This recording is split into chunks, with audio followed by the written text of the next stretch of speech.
Good morning, guys. It's Friday, September 1st. It's about 11:30, just 2 minutes ahead of it.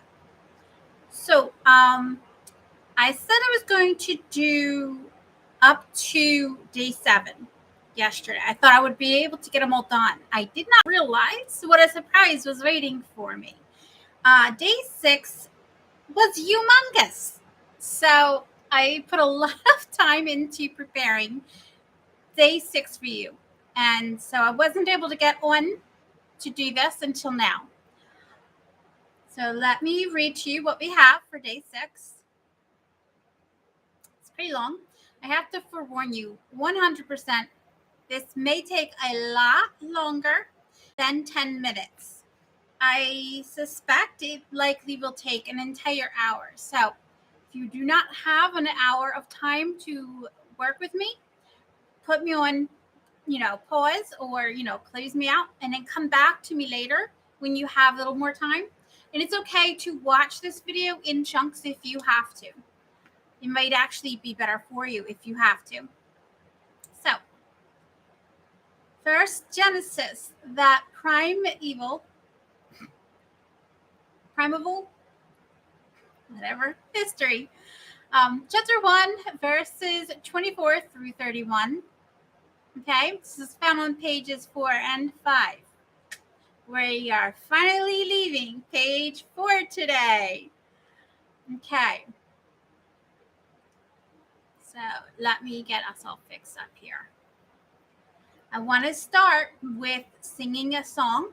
I taught you this song the last time we were together. All right, so here we go. I'll sing it and then you sing it with me the next time. Yahweh Rapha Elohim Shaddai Yireh Adonai Zimanifestaku. Alrighty, and we will start over again. This time you sing it with me. I pressed play, waiting for it to appear. Here we go. Yahweh Rapha Elohim Shaddai Yireh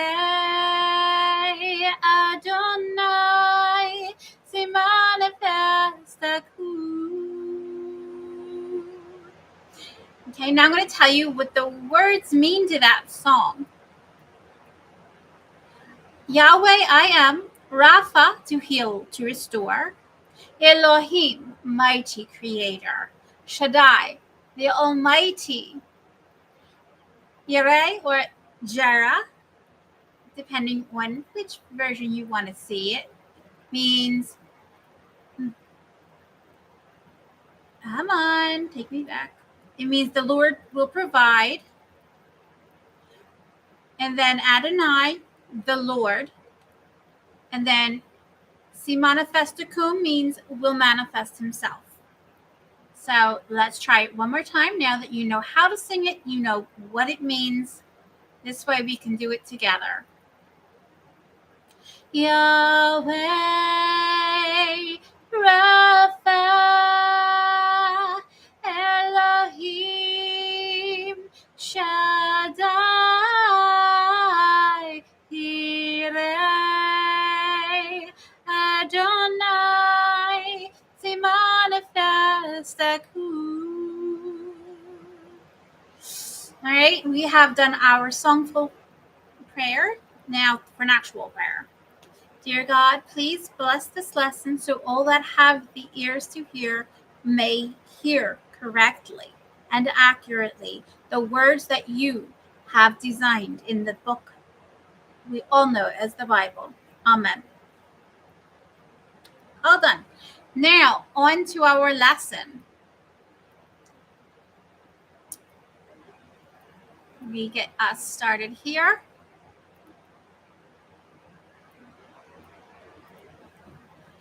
24, verse 24. Then God said, "Let the earth bring forth all kinds of living creatures, cattle, creeping things, and wild animals of all kinds." And so it happened. Verse 25.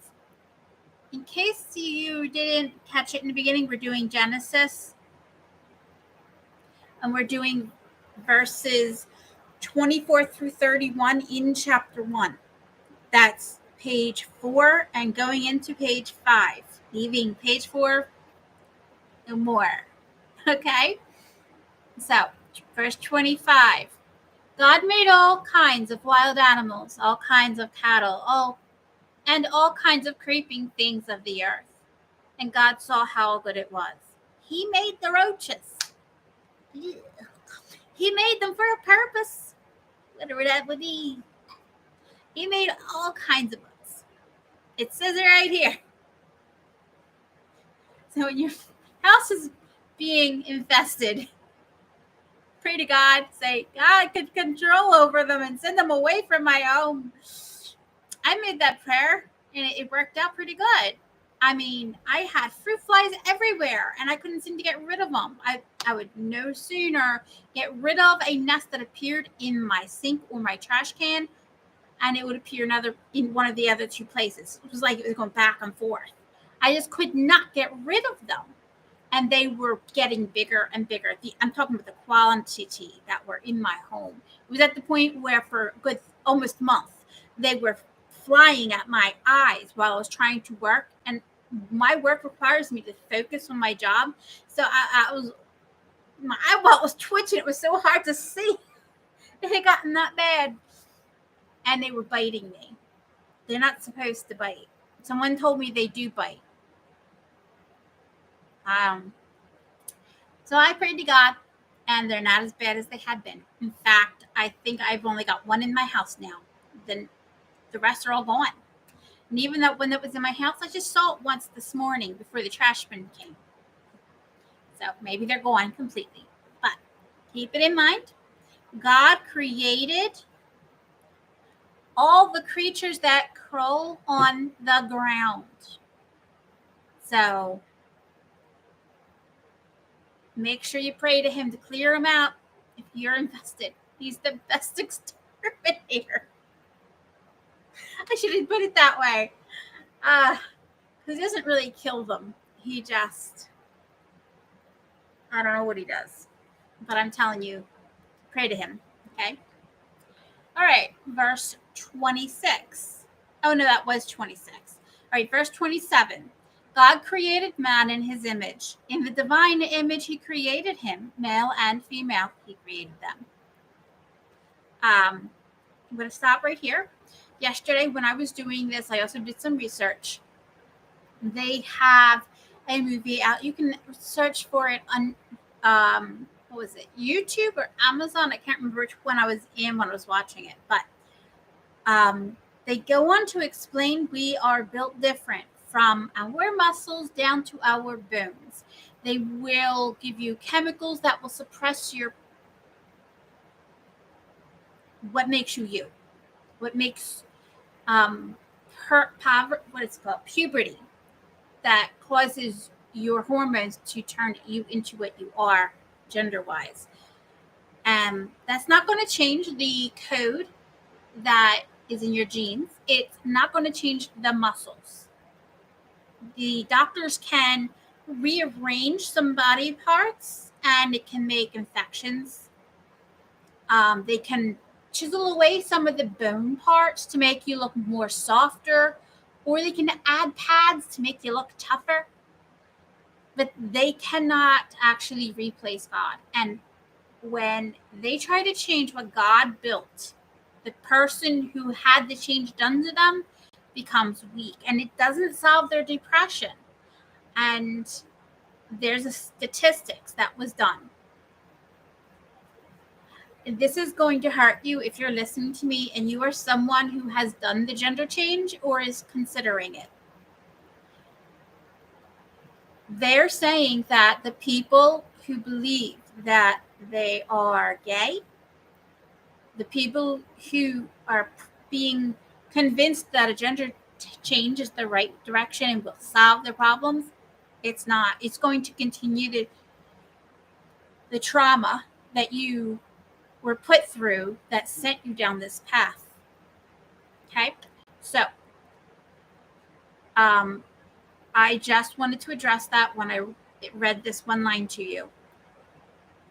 God, if you want to come to him, you have to accept the gender he created you in. He makes no mistakes. You feel like you're a mistake because a fellow human in your lifetime made you think you're a mistake. We destroy each other with our words and our actions. If a person is doing something to you that hurts you, they are not of God. All right?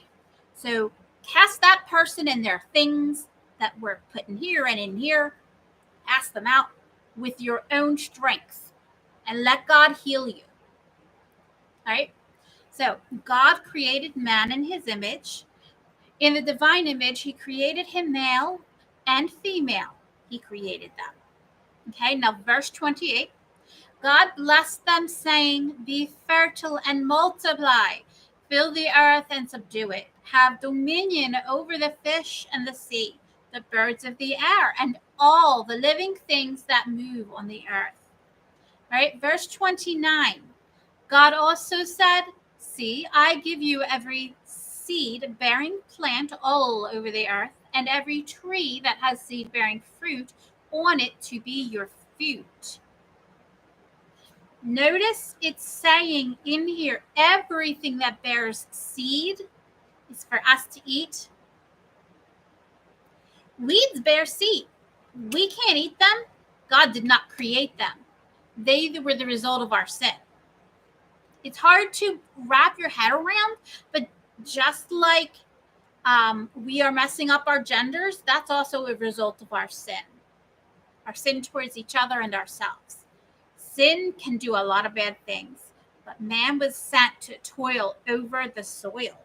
And that's because when he bit into the apple and he became aware of his sin, the earth, it felt the change.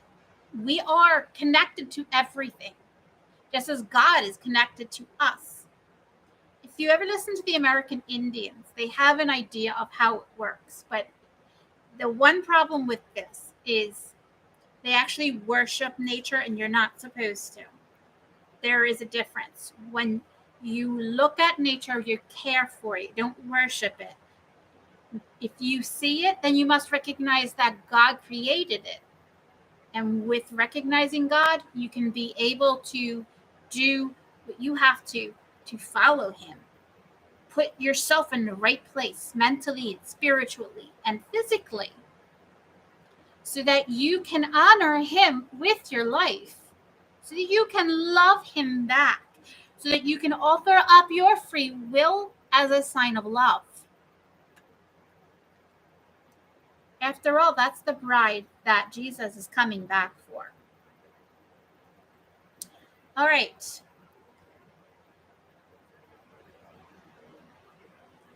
Where was I? All right, verse 30. And to all the animals of the land, all the birds of the air, and all the living creatures that crawl on the ground, I give all the green plants for food.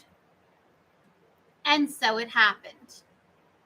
So we get the seeds, and everything else on the earth gets the green plants. Yesterday, I was preparing my lawn because I have people that come to lawn my little patch of grass about once a month, and they stopped taking out, chopping down any of the weeds, because the weeds had grown too close to the roots of my plants.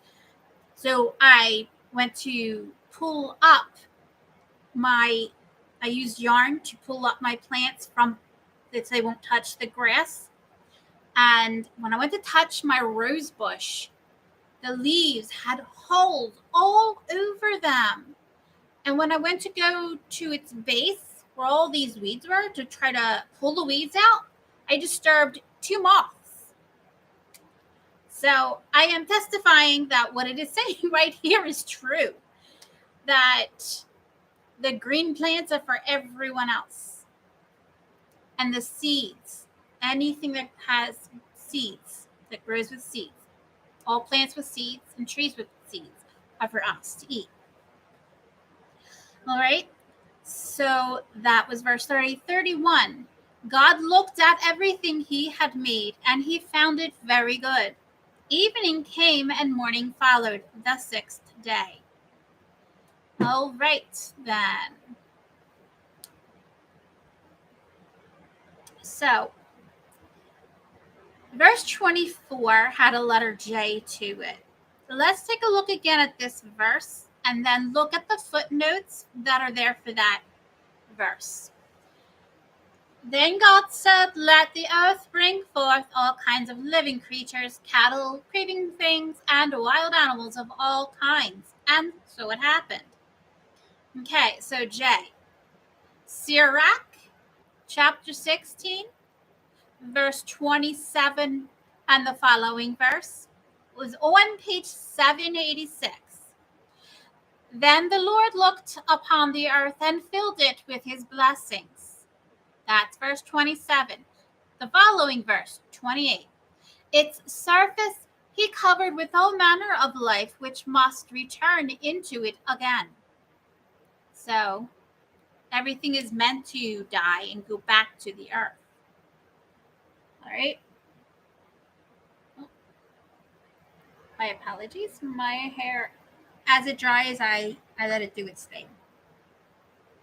Because I do not believe in the hair dryer. It dries out the oil in your hair. All right. Pardon me. 1 second. I'll loosen out my hair. There we go.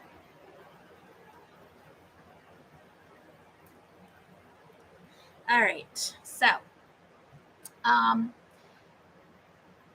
verse 28, just the following verse. Its surface he covered with all manner of life, which must return to it again. We have the saying from dust to dust. That's basically what that verse is saying. All right. Baruch, Baruch. I may not be pronouncing it right. You know me and my pronunciations. Chapter 3, verse 32, page 967. Yet he who knows all things knows her.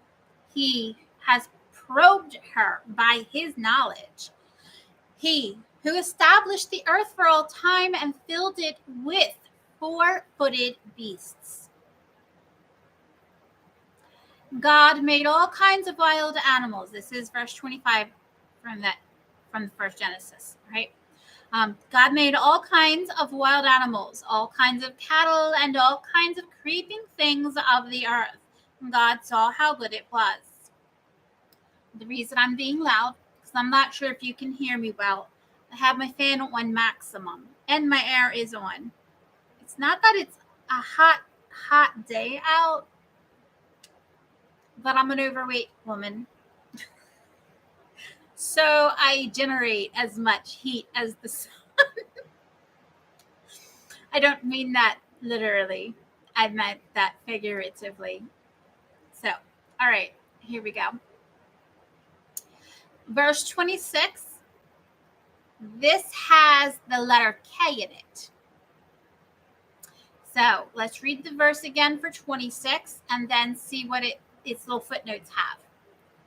Then God said, let us make man in our image, after our likeness.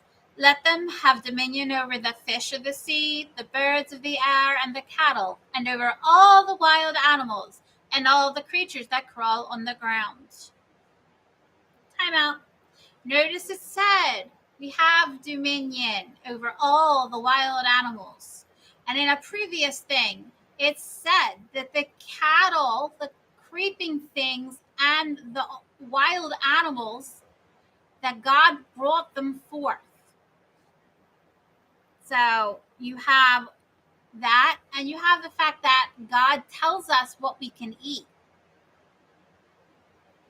Where was it? Oh, I read it to you. I don't know where I read it. But it said that they're meant for us to eat. Which brings up my question about COVID. It was told that the way COVID happened is it actually exists between the animals. And someone caught a wild animal that happened to have COVID. And because it did not go through the normal means where the food's inspected before it's chopped up, well, it wound up being fed to humans in an underground restaurant that's well known for feeding wild animals to the public. And that's supposedly how COVID broke out. There's another story saying that it broke out on a ship, that someone had dropped a vial they had brought with them because it was supposed to be some sort of a human experiment. Now, I don't know which version is the actual truth, but I would like to lean towards the idea that human didn't really take good care of the animal that they ate and didn't inspect it before eating it, and that they got COVID spread from that. I say that because everything that happens is designed by God, even if it's done through the hand of man. Sometimes it's Satan who encourages it along, but man is always at the center of it. And to want to believe that someone engineered this, if it was engineered, it would not have been able to devolve into how we're able to manage it now. It's more likely accurate that it was a wild animal that was eaten. Now, animals can't always give humans a cold, but we can always give animals a cold. So the idea that COVID didn't exist before because it was only in the animals is a very likely possibility. So it's your call, but no one will ever tell us the exact truth. They will try to make you think they're telling you what is really there. But we'll never know for absolute certain until God tells us. So I steered off our path because I wanted to let you know that God gave us the wild things to eat. So the fact that we got COVID from a wild animal means it was intended for us to endure that. Some people say that was in God's hand that did that, but how do they know they're not God? They don't know his thoughts. All right, so we were looking at K for verse 26. Barak, chapter 3, verse 26, and the following verse as well, found on page 967. Now, it has a lot to it. All right, first one is praise of wisdom in the law of Moses. That is the section we are looking at. Verse 26. In it, which is referring to the house of God and the scope of his domain, in it were born the giants, renowned at the first, stalwarts, skilled in war. I had also done some research on this. We do have giants today, but they are not the giants that were the result of mankind and woman. I'm sorry, angels and women. The ones that are from angels and women are extremely tall. They take after their father's physical demeanor. They're as tall as the mountains. The giants we have today, they are like Michael Jordan tall, which is not as tall as you think it is. It's as tall as a basketball hoop. And the reason it happens is because there's usually a tumor that grows on the pituitary gland that keeps them growing faster than normal humans. A child that is born from an angel and a woman, a man's woman, doesn't become big simply because it has something on its gland. It becomes big because it was born big. It literally was abnormally big from the start. Um,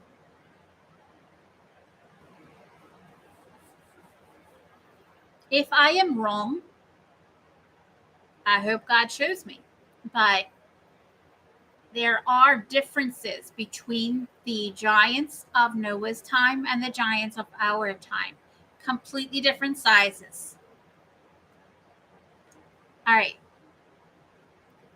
So, the following verse to 26 to 27.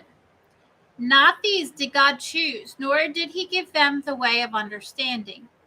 Now, God is talking about the giants.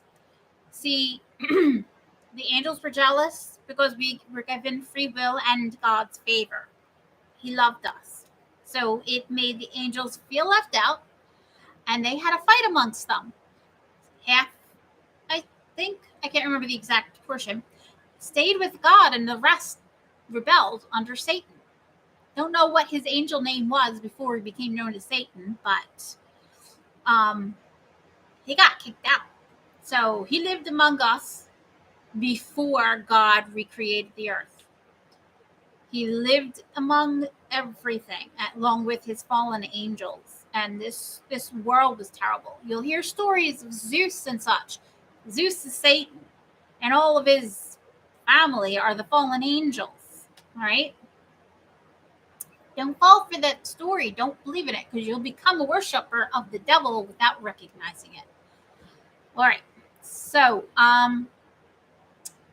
it says that the giants were renowned at first, stalwarts, W-A-R-T-S, skilled in war. So what is stalwarts?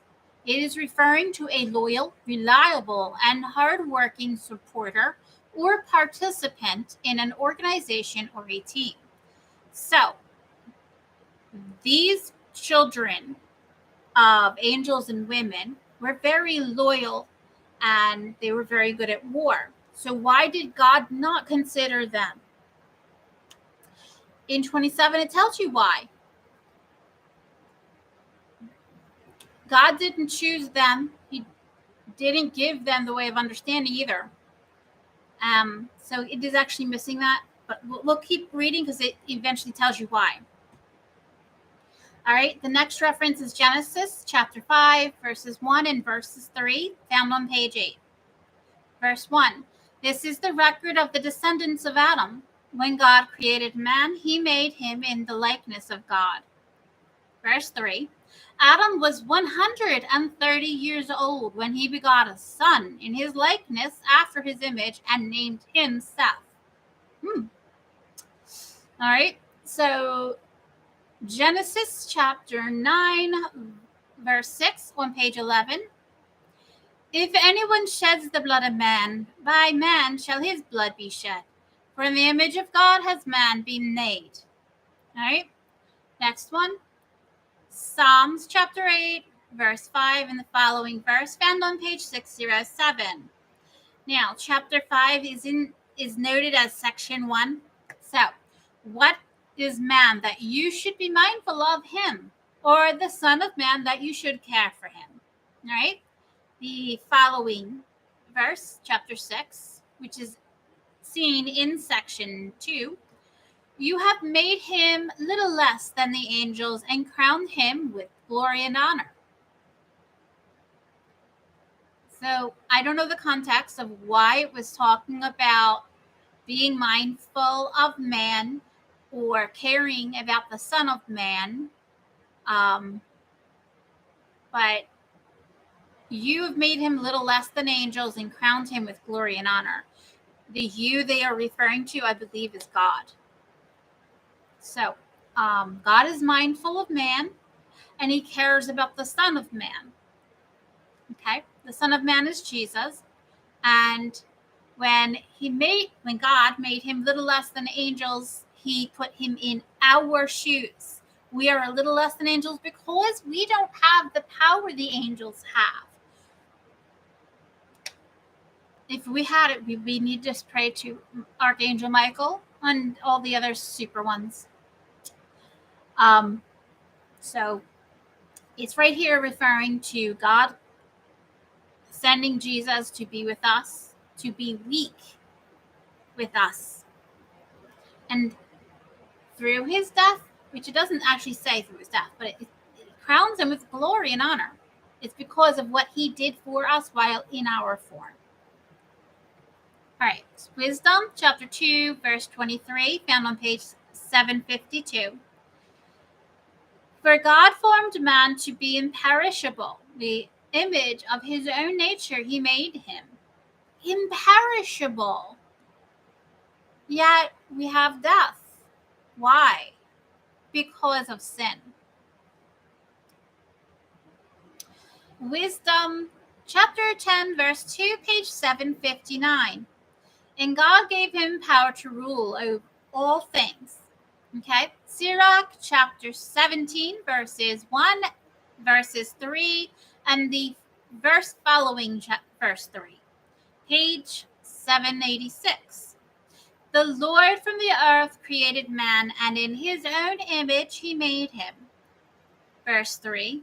He endows man with a strength of his own and with power over all things else on the earth. You don't need to be a giant to have power. All right, verse 4, which is, the 3F. He puts the fear of him in all flesh and gives him rule over beasts and birds. So, guys, putting fear in flesh, putting fear of him in all of our flesh. So why do we have so many people who clench their fist and shove it up in the air? By that I mean they dare God. They even dismiss him like he's nothing. Boy, are they in for it when they go to meet him. I don't know what that's going to be like, but I don't want to be there because I do fear God. All right. Where did I leave off?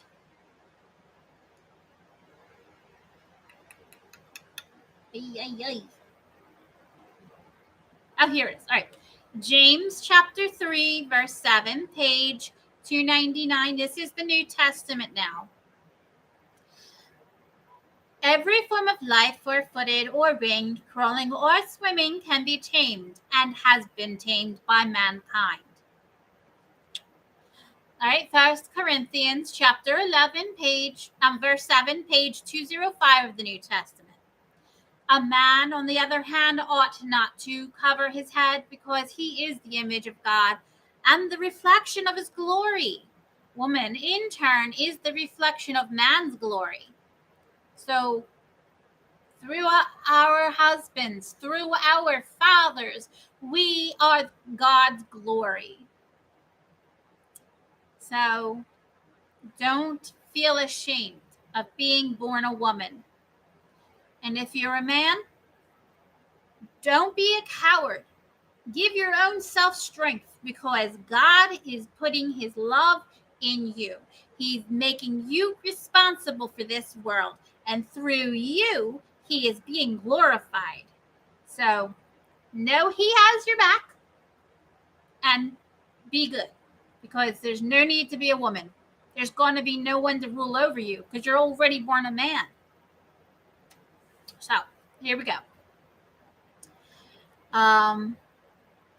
Ephesians chapter 4, verse 24, page 231 in the New Testament. You must put on the new man. You must put on that new man created in God's image, whose justice and holiness are born of truth. That's basically backing up that one place in the Bible. It says that God's truth is justice and something else. I can't remember where I saw it, but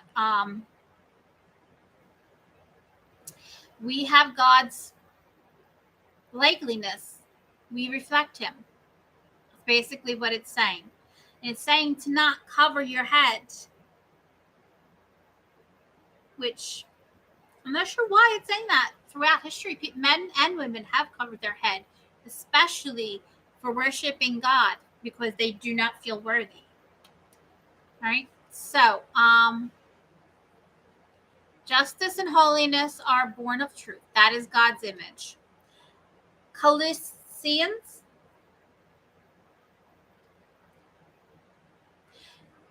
chapter 3, verse 10, page 238 of the New Testament. And put on a new man, one who grows in knowledge as he is formed anew in the image of his Creator. Okay, Matthew chapter 19, verse 4, page 27 in the New Testament. He replied, have you not read that at the beginning the Creator made them male and female? Mark chapter 10, verse 6, page 55, New Testament. At the beginning of creation, God made them male and female. Now, along with the K, that verse was accompanied by a star, an asterisk. Here's what the asterisk says. Man is here presented as the climax of God's creativity.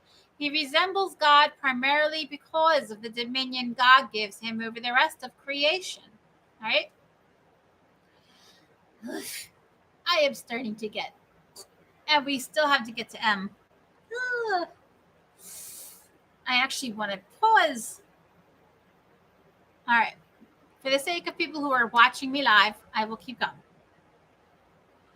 God created man in his image. This is verse 27 of Genesis 1. God created man in his image. In the divine image, he created him. Male and female, he created them. All right. 28 has the letter L. God blessed them, saying, be fertile and multiply, fill the earth and subdue it, have dominion over the fish in the sea and the birds of the air and all the living things that move on the earth. Okay? This has quite a bit to it, but not as much as the last one. All right, Genesis chapter 8, verse 17, page 11. Bring out with you every living thing that is with you, all bodily creatures, be they birds or animals or creeping things of the earth, and let them abound on the earth, breeding and multiplying on it. Genesis chapter 9, verse 1. Oh, I forgot to put the page number.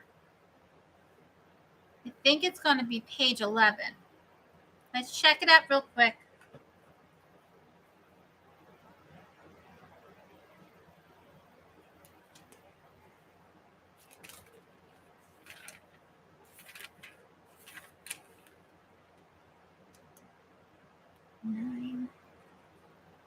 Yes, it's page 11. My apologies for not putting that in there. God blessed Noah and his sons and said to them, be fertile and multiply and fill the earth. Okay. Psalms chapter 8, verses 6 through 9, page 607. Verse 6. You have made him little less than the angels and crowned him with the glory and honor. Verse 7. You have given him rule over the works of your hands, putting all things under his feet. Verse 8. All sheep and oxen, yes, and the beasts of the field. Verse 9. The birds of the air, the fishes of the sea, and whatever swims at the path of the seas. Okay? Psalms chapter 115, verse 16, page 680. Heaven is the heaven of the Lord, but the earth he has given to the children of man. Wisdom, chapter 9, verse 2, page 758. And in your wisdom have established man to rule the creatures produced by you. God also said, see, I give you every seed-bearing plant all over the earth and every tree that has seed-bearing fruit on it to be your food. That is verse 29, and it comes with the letter M. Letter M only has 2, so this will be much faster than the others. Genesis chapter 9, verse 3, because wisdom doesn't exist. Because when you're looking up the references, someone forgot to put in who it was, so I thought it might have been wisdom. It's not. You only see 21F. But what's the 21F go to? So we're saying it don't exist. If you have the revised version, it probably tells you what it is. If you do, please go ahead and read it and think about what it says. So Genesis chapter 9, verse 3, page 11. Every creature that is alive shall be yours to eat.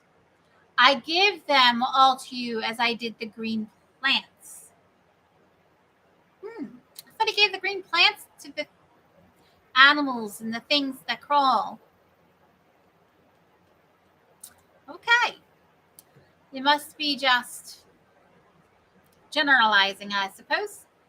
Psalms chapter 104, verse 14 and the following verse, page 671. Okay, verse 14. You raise grass for the cattle and vegetation for men's use, producing bread from the earth. All right, chapter 15. And wine to gladden man's heart, so that their faces gleam with oil, and bread fortifies the hearts of man. Okay. Now, in Genesis 1, chapter 1, verse 30.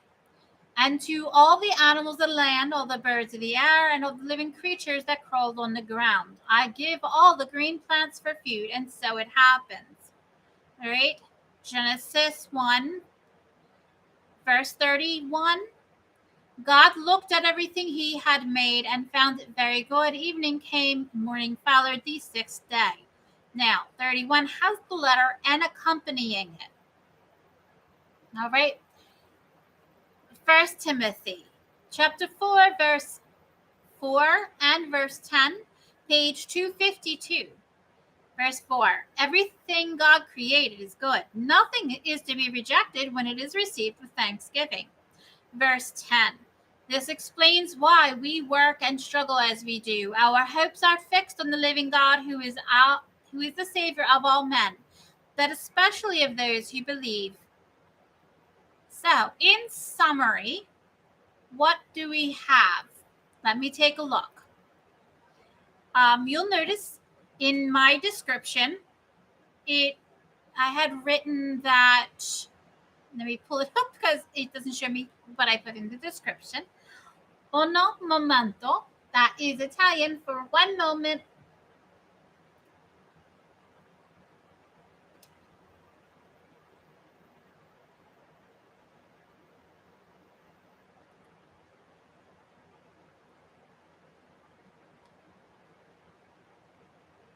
All right, I summarized K, and you might not agree with me.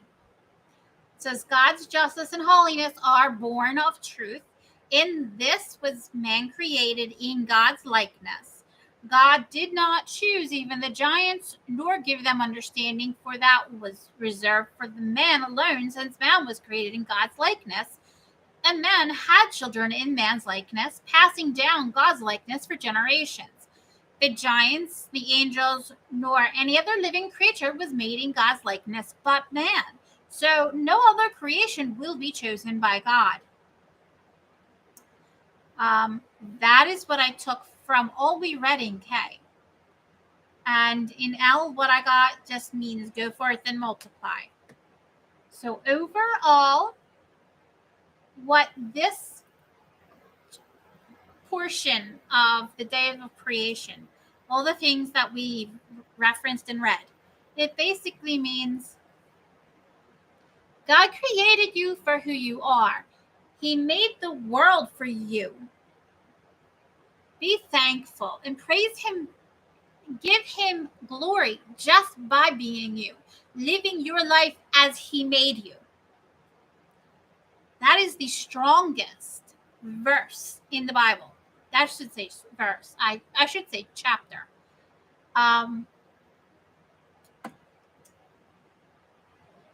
Where was it? Chapter 1, verses I believe it was 31 through, what was it? I closed my book. 1 minute. It was 24 to 31. Just so you know. All right. That's the strongest part of the Bible. It's meant to help us know that the way society is today is against God, and we all need to change. You can look at my lessons as rolling up to this, but I do not use the Bible to make political points. I use the Bible to bring you out of sin, to help you learn the right way things are supposed to be. And I realize they're offensive. I mean, when I met God when I was a very small child. He came into my life and he's been in my life, but I have not been the loyal daughter I was supposed to be. Many times throughout my life, I've fallen away. And when I was finally an adult and I was really ready to take God in, I read the Bible by myself. And it was so offensive. I wanted to throw the darn book. I'm like, this has no consideration to our emotions. And that's the key. Our emotions rule us. Our emotions make us sin. So, being responsible for eating the apple in the Garden of Eden that made us aware of our sin, we must be responsible for that. We have to work on our emotions so that we can overcome the temptation and the emotions that push us into doing things. And there's this hard feeling right there that's like, I got to get this out of my system. It's on my last nerve. You don't have to get it out of your system. You pray to God. Tell him what's happening. Let him be your therapist. He can hear you. He knows what's in your heart. He feels it. All right? You will learn as you read the Bible that there's nothing hidden from God at all. Not even their bones. So if you're walking around like a woman and you were born a man, he can see it. He knows it. And he's still gonna love you. He's just not gonna let you into heaven. Not unless you change your ways. I'll put it to you this way. Mothers and fathers, they give birth to their children. And I am not going to use genderism here because too many parents would rather go to hell than correct their child or get them help. I will use something else to help you understand the situation you're in.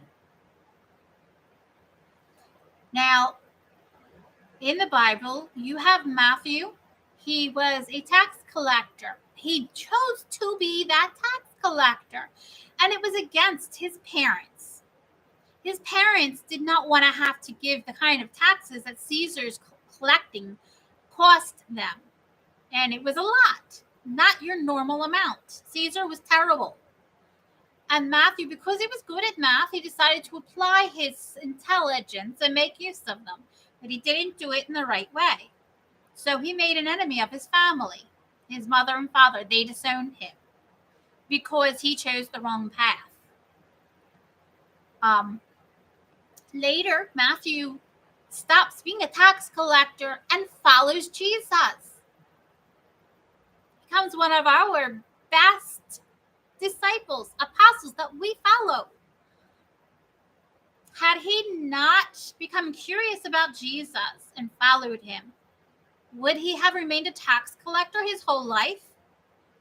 You don't make decisions based on just popular choice. You know, we're all sheep, and those who have the knowledge, who have the money, who have the authority and power in this earth, they're going to push us sheep to where they want us. You're going to let them? Just because it's convenient? Because you don't want to work to think about it? You don't let someone else do it for you? Well, you're going to fall into the pit because that's where they're pushing you. Take control of your own life. So, follow Jesus. Read the book, and you will find comfort in there. He will tell you how to grow, and slowly you will feel him, and you'll eventually begin to hear him because the Holy Spirit will come to you. Okay?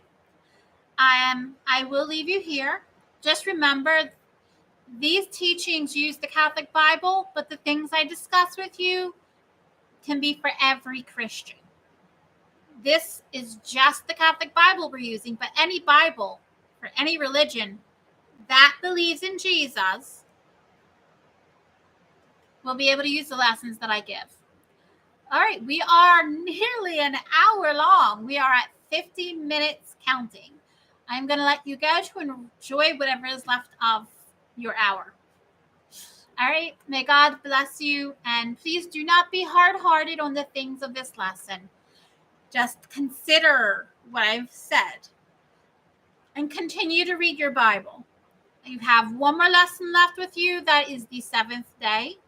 Do it on your own and be prepared, because on the 7th day, when we do that, I will review the full 7 days with you, and that will be the last time we meet. I just wanted to get you started, teach you how to read the Bible, how to understand the references, how to put it all together. And I just wanted to use the first chapter of Genesis to do it. So we are almost done. Have a very blessed day. I love you. Even if I don't know you, I love you. God bless you.